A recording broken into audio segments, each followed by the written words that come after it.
All right, Mark Rogers TV, the voice of college football. You know the deal. Subscribe, comment, and like. That keeps us going right here, bringing you the best content we can find. That includes Cam Underwood from State of the U with Miami hitting the podium there at ACC Kickoff on Wednesday. Cam, how you doing? Good. I'm good. How are you guys?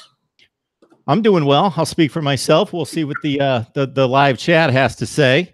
True. We know there'll be a few detractors, but a lot of Miami love as well. So Mark Richt, we wouldn't expect him to necessarily leave the media jumping for joy in terms of stuff that they can just run with. He's going to be buttoned up and going to present a good image. And anything in particular, though, that comes to mind that the head coach had to say? Yeah, it's been fun, having Mark Richt here and everything. So he added to his food blog, basically, because people seem to be asking him about food a lot over the course of the last couple of years. So if you remember, last year was the 10-bite sandwich. This year was the hot dog delight, I think he called it. And then also his game plan for Thanksgiving dinner and everything. And the mothership at SB Nation has a nice blog put up about all the times that Mark Richt has talked about food and things like that, in addition to being an amateur meteorologist, sending out pictures and things like that on his social media. So, that was kind of fun, and all of that. But if you get down to the business of football, the thing that was interesting was Mark Richt is a very staunch proponent of the new redshirt rule. And if you don't know that, that's a player, a freshman or any player can play a freshman can play 4 games in a season, any 4 games, and still maintain their redshirt status. So you're, in the case of Miami, 4-star incoming quarterback recruit Jarren Williams, Mark Richt unequivocally said that he's going to play this year. And some people want Jarren Williams to be the next quarterback. They've kind of leapt over the N'Kosi Perry train and things like that. And I don't think that Jarren Williams has done that yet. But it is clear that he's going to play this season. And Mark Richt said so much. So, obviously, N'Kosi Perry has been a little bit more low-key with his workouts and things over this summer. So some people think that he hasn't been working. I would hope that that's not the case. I would hope that he's just kind of grinding in silence like some people like to do. He's going to be, hopefully, N'Kosi, just a firm lock on that number 2 job. Because, like I said last time, I really believe that Malik Rozier is just going to be the starting quarterback this year. So I think definitely you're going to see 3, maybe even 4 quarterbacks play for Miami this year, with obviously Malik Rozier starting, Jarren Williams getting work in up to 4 games, N'Kosi Perry as the backup, and then even Cade Weldon seeing the field. So you're definitely going to see 3, maybe even 4 quarterbacks, and that was really kind of interesting to hear Mark Richt say, like, in such certain terms, like, yeah, we're going to play Jarren Williams because he has that kind of talent. So, that was nice to hear, and I think that if you spin that out or spin that forward to the rest of the roster, I think that there's some other freshmen who otherwise might not have played, with the previous redshirt rule, which was, once you play a player cross that sideline during game action, your redshirt's gone. So I think that we're going to see pretty much everybody in this recruiting class from 2018 get some kind of snaps this year, whether that's Jordan Miller, who's a big defensive tackle, but maybe a little bit of bad weight, needs to reshape his body and get some upper body strength. Maybe if that's, any of these other guys who might not have played, you're probably going to see them for a handful of snaps, but that's still game action where, instead of in theory of, you're on the practice squad and, we're going full speed in practice, but it's different when you go full speed in the game. Like even if you're just like shooting around basketball, like you who's watching this video now, you go out to the basketball court, you shoot around basketball. It's one thing. You play pickup 5-on-5, you got to guard somebody, you got to go up and down that court. At whatever age you are, that's a different kind of physical interaction. And I think that obviously football would be the same. We're like, yeah, you're in practice is one thing, but on the field is a different thing. So you're really going to see that kind of a thing where the whole entire basically recruiting class is going to play, even with some people still taking red shirts this year. And I think that was about it, honestly, just talking about, the state of the program being in a good spot, defending Coastal Division champions, and we should be expected to do that again this and pretty much every year moving forward. Miami is the most talented team in the Coastal Division, even, with 2 crossover games, one against Florida State, and then Boston College is our second crossover game this year, kind of stuff. So, Mark Richt talked about some of those things in addition to, the fun of diagramming food plates and things like that. So, I mean, those were some of the big things that really took away from him. And if I'm forgetting something, then I'm sorry. Are you a foodie? Absolutely. I was just cooking a second ago. I just had dinner. So what are some of the dishes? Are we talking about like real home style stuff? We talking about pretty chic, exotic kind of stuff? What do we like? For me personally, I kind of a little bit of both. Like it started off with some of the home style things. You know, my mac and cheese is actually kind of pretty legendary amongst my family and friends. So, you know, you have those kind of things, but I also do, you know, have try to venture out and do some kind of exotic things. I do have a couple, you know, nice cookbooks, the seminal 1973 New York Times, I believe, cookbook that it was handed down to me from my grandmother. Has a bunch of things in there. I have a, you know, Top Chef cookbook, got a couple Alton Brown cookbooks, you know, some things. So yeah, I mean, I do like the home style because, I mean, obviously home style is easier, but once you kind of get your technique down with, you know, doing your mise en place and your prep and everything, you can pretty much get as exotic as you want. And when you mention you have the Seminole, of course, that's pronounced exactly the same, but the spelling is key there. It's very key. No. SCMINAL, different. Okay. Cam Underwood, State of the U, helping us break down Mark Richt and company's comments there at ACC Kickoff. And, of course, answer your comments and questions. We had one come in concerning the offensive line, so that's been much discussed in regards to the effectiveness or lack thereof in recent years and maybe the weakest unit on the team. Can you make a distinction? This person's asking distinction between run blocking and pass blocking. What's been better? What needs more work? I think that everything needs work.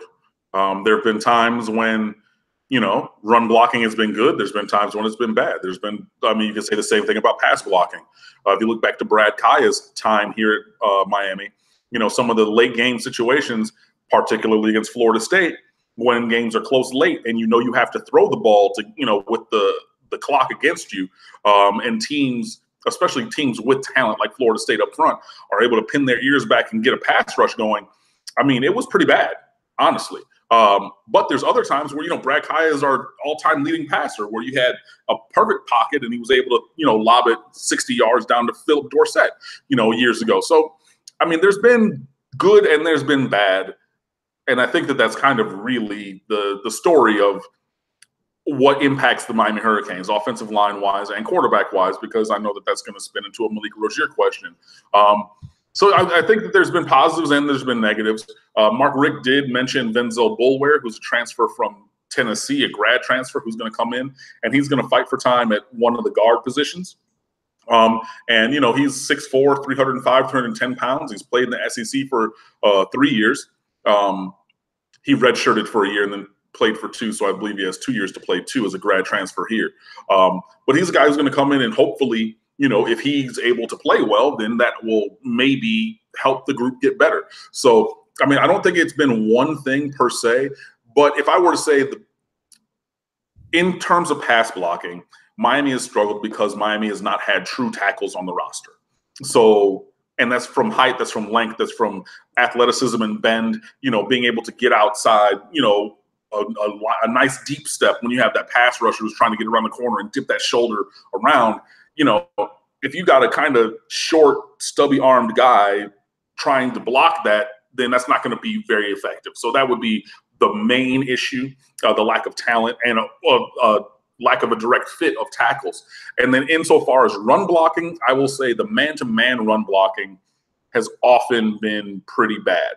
Miami has gone to that zone blocking, and not just zone read. Like, we run inside zone, outside zone. Like, our run game is zone blocking. And if you go back and watch the Detroit Lions of my youth in the 80s and 90s, when Barry Sanders was there, the Lions went to zone blocking because Barry Sanders could go to any gap. He could be here and then there and anywhere. So they're like, look, we're going to block a zone and then let him freestyle and do whatever he does. So if you want to go see like that, or the Denver Broncos famously went to zone blocking because they had smaller offensive linemen as opposed to these big hulking guys, so they're quicker, more athletic. And Miami's done the same, just because we haven't been able to really maul people at the point of attack. And I think that goes back to the recruiting of offensive linemen not necessarily being where it needed to be, particularly at tackle. Because if you're miscasting guys, then you're taking a lot of people out of position. Like Trevor Darling, love him, great guy, good player, should have never been a left tackle here, honestly and truly. And I said that, and I got pushback from him and his family and things like that. Casey McDermott, he finally grew into the left tackle that we thought he could be, which was a high floor and a low ceiling, kind of average, passable kind of a guy. But when you have – it took 3 years for McDermott to even become that kind of a player. And in those 3 years, you miscast Trevor Darling, who's a guard, as that left tackle road grader, centerpiece of the offensive line. And then, just things kind of went from there. So I would say the man-to-man blocking has been pretty poor for those reasons. And then the pass blocking, and then that's in run blocking. And the pass blocking, honestly, that's why Mark Richt is saying, if you are an offensive tackle recruit who has talent, we have playing time for you because we need you here. And I think that we've seen that over the course of seasons. So you writing for one of the subsidiaries of one of the main platforms in sports journalism and a new style of journalism over the last 10 to 15 years, I'm going to ask you a question that just came to light based on a comment you just made that I've never asked before.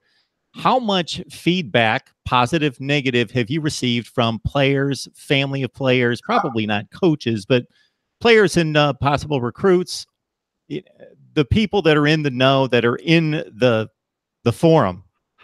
Yeah, that's a good question. Honestly, we get feedback from everywhere, from our readers, from who love us, from our readers who hate us, from rivals. When it's a game week and we're profiling the Virginia Cavaliers, the Virginia fans will pop up. Florida State fans are on State of View all the time, in addition to their own SB Nation website. So I do get feedback. There have been a couple of times, and if there are a couple of my friends and followers on Twitter here who are watching this, there have been a couple of times that famously some individuals have come at me. I said that Philip Dorsett, I said, like this tweet if you think Philip Dorsett should return punts so I can block you, was the next tweet years ago. Because and I went on to say that I believe he has straight line speed. He's better as a kickoff returner. And Philip Dorsett himself LOL'd me and, kind of responded to that. The mother of a former player who's no longer at the University of Miami because he got booted off the team last year because he was running his mouth at the behest of said mother, came at me years ago for asking if this player was going – I asked if he was going to graduate high school, if he was going to qualify.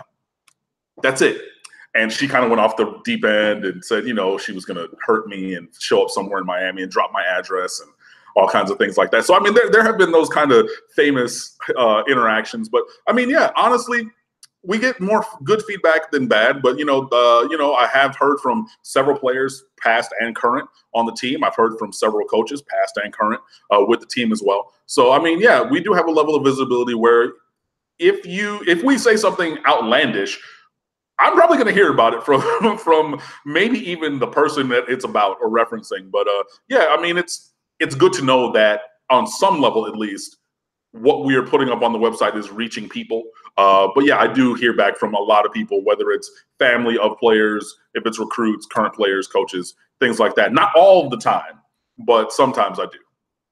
So it's a fan site. So we have writers that are fans of the team, and in your case, alum of the university, and different people take a different approach when it comes to that. Some say, I'm a fan, I root for the school, I put on the rose-colored glasses, and I go to work, and I'm going to tell you all the good things, and I'm going to promote the program. Others take a more critical eye. I think that you cast yourself somewhere in between. That's my perspective. What is your bent on your approach? Yeah, I just try to be pragmatic, and be real about things. Good when things are good, bad when things are bad. Obviously, my first few years blogging were about Al Golden.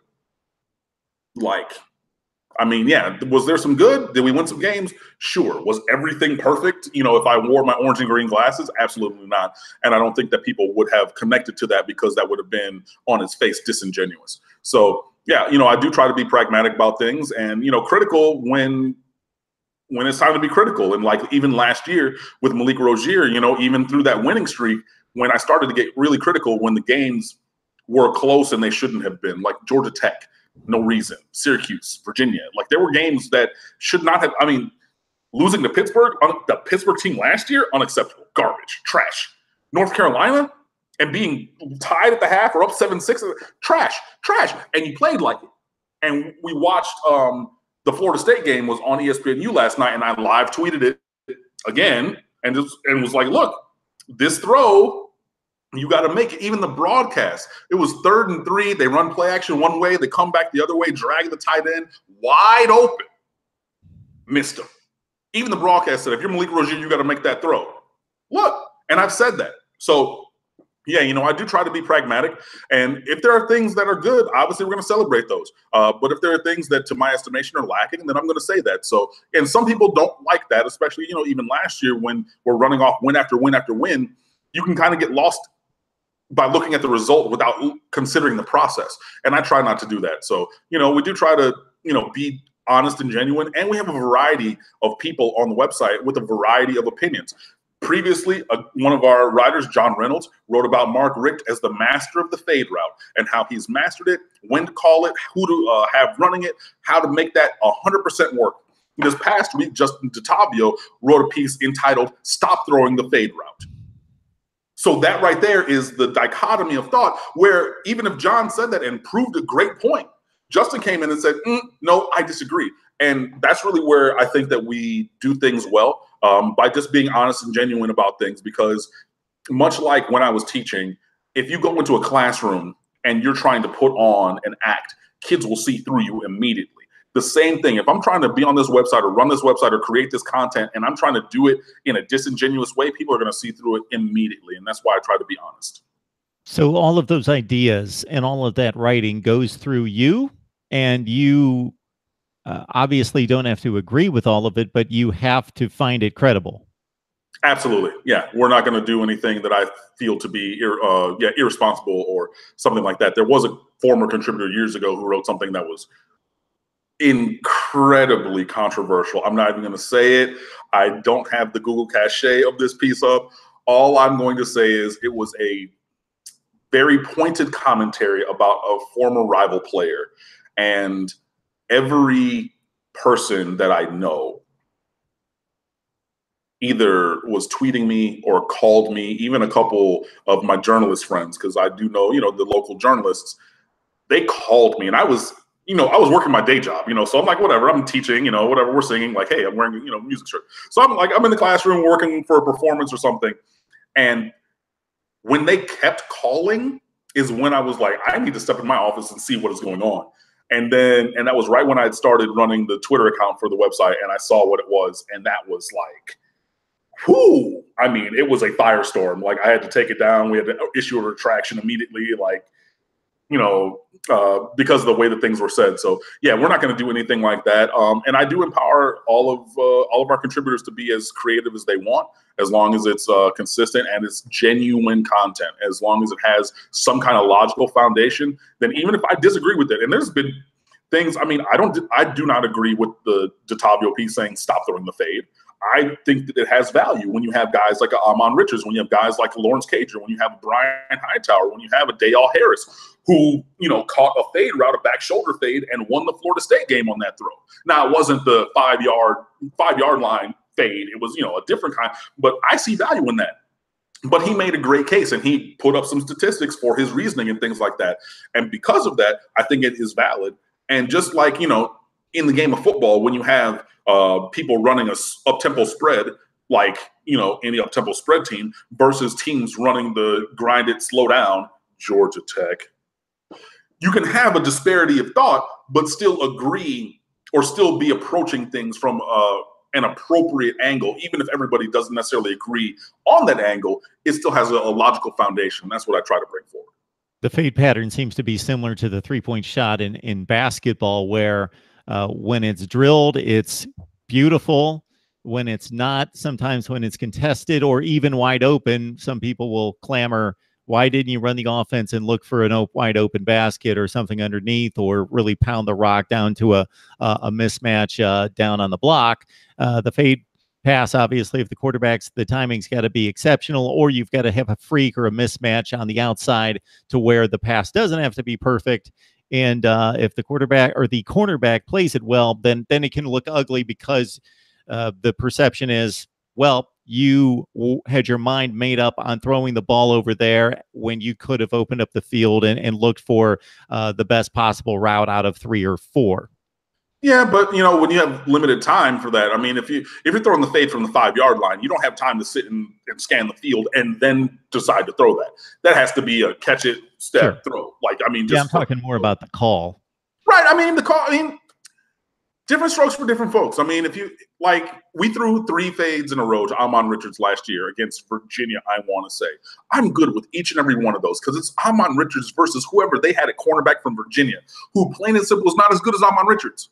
You're not as good. You're not as tall. You're not as athletic. You're not that kind of a player. So me with a one-on-one with Amon Richards out there, throw the fade. I'm fine with that. But I mean, everything in moderation. Every time inside the 10, we're not going to throw the fade on every single play. I mean, obviously there's other concerns that go in there, but I will say, to remove anything from the playbook in its entirety, I don't necessarily think fits, especially something that has yielded such positive results as the, short distance fade route to the end zone.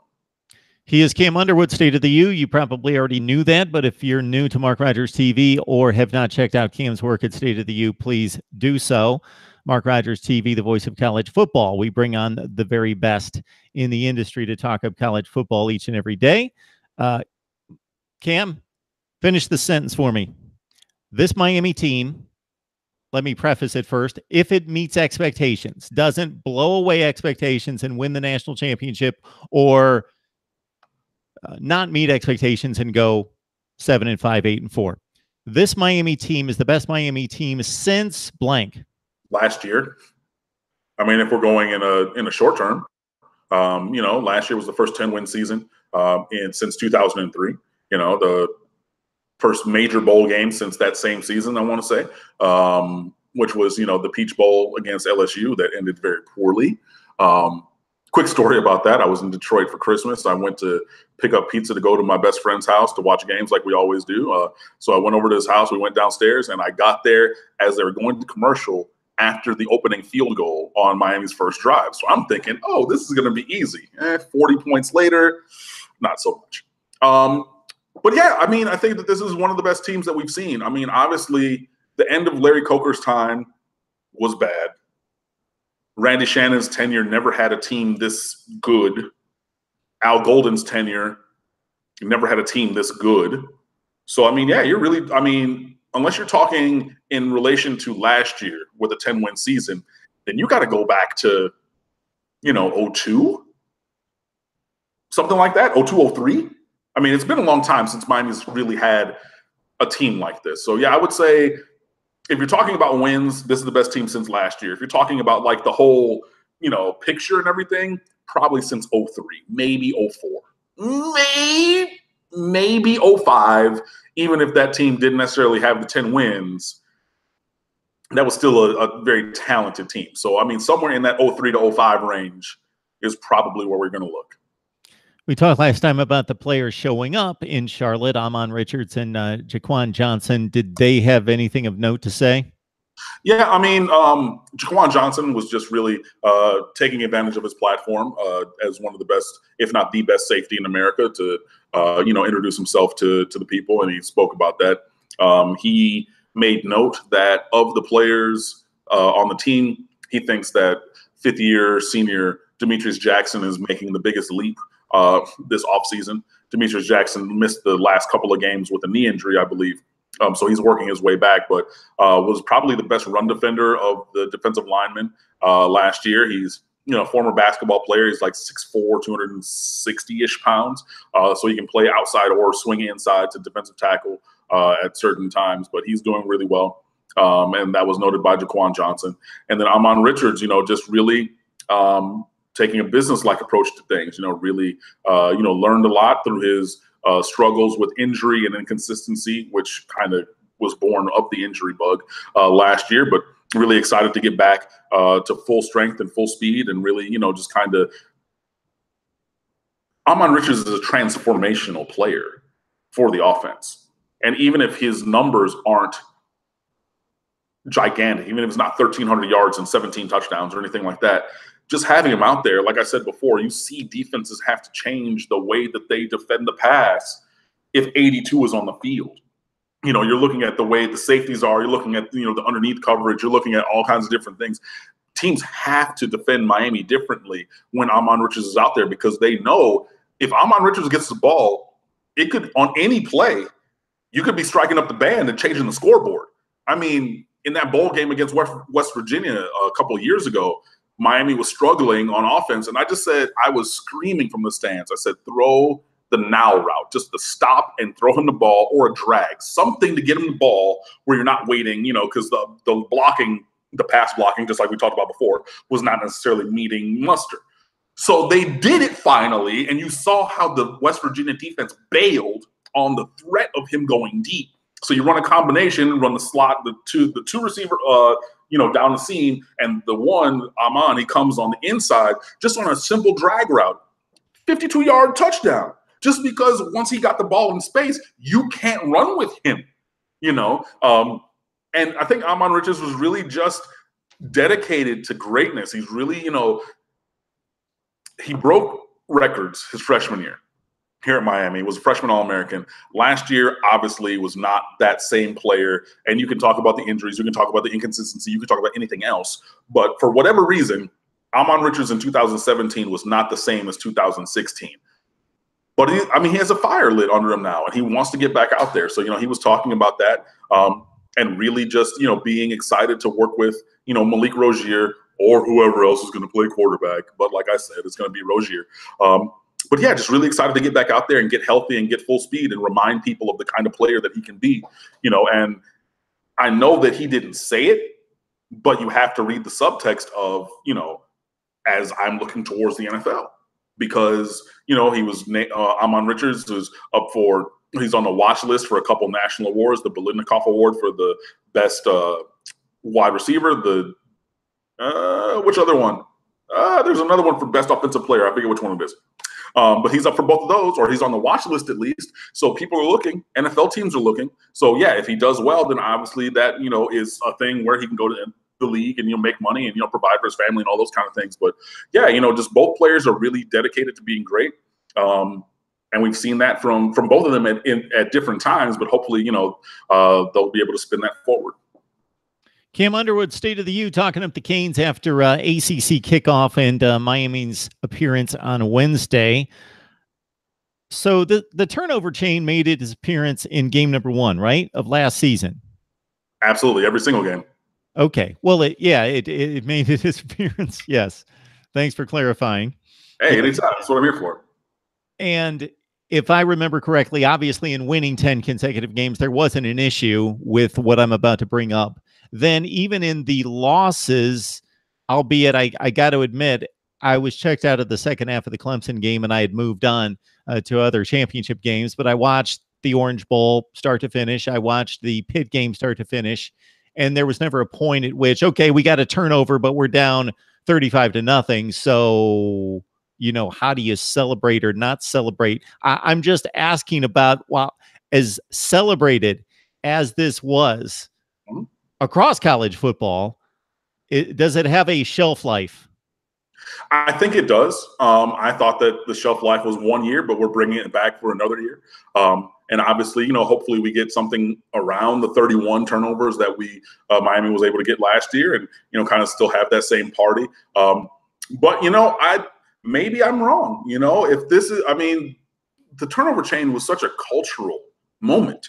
You saw offices. You saw youth teams, you saw hockey, girls basketball, girls lacrosse.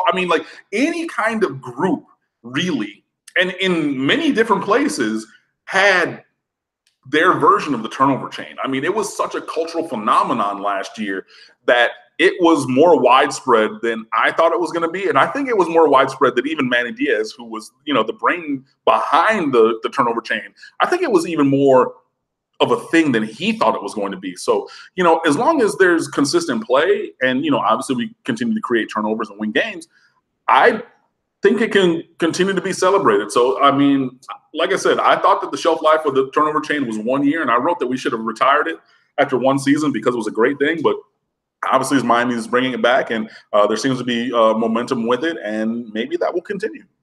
Because I was just curious, because again, you win 10 straight games. Every time you get a turnover, you're celebrating because either you've got a huge lead or it's big in trying to win the game, and then you end up winning the game. They lost to Pitt, but that was still in doubt with about 3 to 4 minutes left, something in that range. But they never got a turnover. You know, they're down by 25 points in the fourth quarter. The Clemson game, I didn't know. So I looked up the box score because I saw the Orange Bowl, and that obviously went down to the last 2 or 3 minutes as well. So there was always turnovers when the game was competitive. It was competitive start to finish. So Clemson lost a fumble. So I was just wondering about that one time, and it's apparently already happened when the opponent turns the ball over, Miami gets a turnover, and the conditions are not favorable. They're out of hand. Yeah, you know, like those players are still going to be celebratory of doing their job and things like that. You know, I was there in Charlotte for the ACC championship game, and I mean, it was like, great, we got a turnover. You can go wear the chain. I got it. But like, it wasn't the transformational kind of joy. Like, you know, it wasn't that kind of effusive a moment. And that's the first time that happened. Right. I mean, exactly. I mean, we were getting blown out anyway. So, I mean, like, whether we'd gotten that turnover or not wasn't really going to change how I was feeling at that moment because, you know, the scoreboard was still very lopsided. So, you know, like, yeah, I mean, it did happen. And that's something that could potentially happen. And of course, you know, your opponents are going to talk about it. Your opponents are going to mock it. You know, if they score a touchdown, they're going to, I mean, that's the other side of the coin. So, I mean, that's going to happen, but, you know, it's fine. You know, we weren't necessarily doing it even as big as it is. And Mark Richt said it's like 6 pounds and it's this huge Cuban link thing. And it has, you know, the U with the bejeweled logo on there and all these kind of things. Like it's big and it's gaudy and it's like a thing, but it's for us, you know, it's for the team. Like we're celebrating, we're going over there. It's not a thing like a Baker Mayfield going and planting the flag at somebody else's midfield after each play or something like that. Like it is braggadocious. It is bling. It is swag. It is all those things. But like off the field on our sideline towards our fans, like over here, we're doing this because the offense is over here going to play. But the defense and, you know, everybody else, we're kind of looking, it's more towards us than towards anybody else. But obviously if there's a celebration at the, you know, expense of somebody else because, you know, the other team would have had to make a fumble that we got or thrown an interception or something like that, then obviously there's going to be pushback against that. But yeah, I mean, like I said, the one turnover did come in the ACC championship game when we were getting blown out. But, you know, hopefully we avoid those and continue to win more games. Again, I'm marveling at it just happening one time out of 31 times where just about any other team in the country, if you said, okay, you're going to celebrate and go crazy and have this celebration and the celebratory award.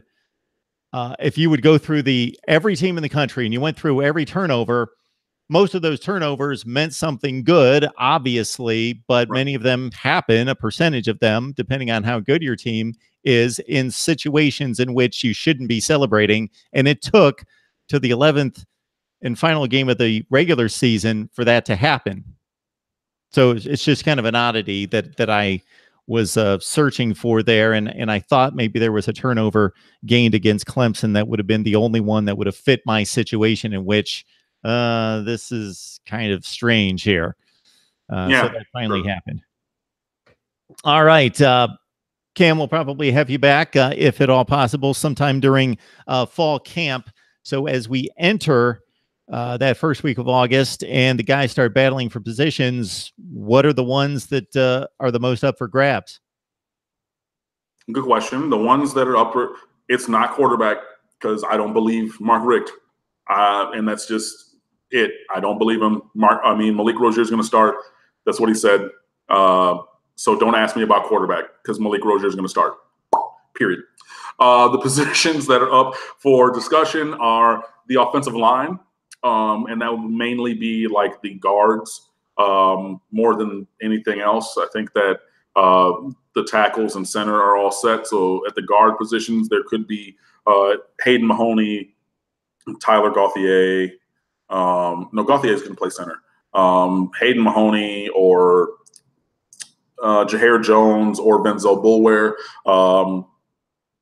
Two of those three are probably going to start.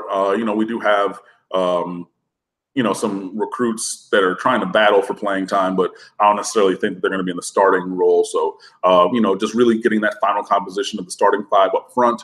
Tight end is up for grabs because, we have two freshmen coming into that position room, but the freshmen are the best players there. So it's a matter of time until Brevin Jordan and Will Mallory really get into heavy playing time. And that could come from day one. And I hope so, because they give us, I think, the best chance to win because they're the best players. Getting the, you could get the depth chart at wide receiver, the depth chart at running back. Those are things that are going to be up for grabs. And then that's really about it. I guess you could talk about corners on defense. Trajan Bandy, is a sophomore this year, and he's talked about wanting to play corner, like outside cornerback, not just nickel all the time, even though he's very good at it. And I think, that fits for him because he has great change of direction, and he's a little, smaller at 5'9". But, he wants to play corner, like outside, like let's go. So, he's in that conversation. You got Gilbert Frierson, who's a freshman, DJ Ivy, who's a freshman, Javante Dean, who's a senior JUCO transfer from last year, who has if you're buying jerseys, I'm buying a Javante Dean jersey. He's 6'2", he's 190 pounds. He can run like the wind. But does he have skills? Like, he has talent. And there's a difference because talent is God-given and skill is developed. And he has, the height and the speed and everything on the talent side. He's been gifted that. Does he have demonstrable skill? And that's really what even cornerback Mike Rumph has talked about. And if he's developed skill and found that one or two things that he does well, then that'll be something that could maybe push him towards the field. And the other starter at cornerback is Michael Jackson, who's a senior, fourth-year senior, who's among the best corners in the country. I think he's preseason first team all ACC and should be. He's earned that. He's developed. He's put in the time over the course of the last few years. So, those other couple of positions, I think your starting safeties are going to be the same guys. Those are going to be Jaquan Johnson and Sheldrick Redwine. And then the battle behind them with Amari Carter and Robert Knowles and Gervin Hall will be, that second tier is really what we're looking at. And then that new striker position, outside linebacker, safety hybrid. Romeo Finley was in front of Derek Smith at the end of the spring at that position. And that was with my boy Zach McLeod being out with a wrist injury. So he's coming back into the fold as well. So it depends on what happens really there. So, it could go any of three ways at that third linebacker. Mike Pinckney and Shaq Quarterman, they're going to start at linebacker, like set it and forget it. But I guess, now with that injury and kind of looking for maybe a little bit more speed and pass coverage at times from that third linebacker, that striker position, the door has become open for Zach McLeod, who has started for his first 2 years, to maybe not start this year. I'm not going to say that that's going to be the case, but there's at least, three solid contenders there between Romeo Finley, who was a safety and then has now come down, and then Derek Smith, also same thing, along with Zach McLeod. So I would say that those are really the positions that I'm looking at. And then I just want to see or hear about Bubba Baxa, the new kicker. He's one of the strongest legs in football, but he was like 4 out of 9 as a senior in high school on accuracy. And I know that they did put him out there from 55 and 60 yards a couple times because they're like, you can kick the ball from here to, El Paso and back, so just go and see what happens. But I want to see or hear, hopefully, that the whole kicking process is going in a good way. So that's what I would say on position battles. 6 weeks from Saturday. It's really not that far away. Let's go. I'm excited. I'm hyped. Just put in for my credentials. I'm about to buy my plane ticket. Was just talking to my mom earlier because both her and my birthdays are in August, but we're not going to be able to get together for those. So maybe we get together that weekend because she lives in the Dallas area, so I can hang out and do that kind of thing. Like, oh yeah, I'm ready to go already. And Yeah. Oh, we're gonna have a happy hour event there the day before the game, which I'm finalizing, plans for now, and hopefully, see all of our Canes fam and whatnot out there. I'm excited. I'm ready. And I can truly enjoy a game like that because I just enjoy the talent. I don't really care who wins, and then I can just kick back and watch the game and enjoy a good college football game and a good college football weekend. Notre Dame, Michigan, Virginia Tech, Florida State, some other games as well. It should be a good time starting on that Thursday night. But Sunday night, before the NFL kicks off the next weekend, it's Miami and LSU. Two of the Blue Bloods, two of the great programs, two of the most athletic teams year in, year out in the nation going at it. Cam Underwood, State of the U, that's your stop for Miami football. And then Cam kind of comes to life when I bring him on to tell some stories and bring narrative and bring some personality to what you can read there at State of the U to get you set for 2018. Cam, we appreciate you stopping by. You're welcome anytime. Yeah, I mean, it was a good conversation. Like Mark said, please go by the website, stateoftheu.com. We have a big contributing staff. I think that we're doing some really great stuff over there. So please catch up with us there. And we don't just do football. I mean, I know that we talk football mainly here, but basketball, baseball, non-revenue sports, recruiting, other kind of things. We have a wide variety of content. So even no matter what you're looking for, I think that we have something for you there. So be sure that you check us out, stateoftheu.com. Cam, people ask for you all the time. They want Miami coverage, and they want you first and foremost. So, again, I appreciate it. Yeah, well, it's good. It's nice to be wanted. So I appreciate you guys, and I'll see you the next time.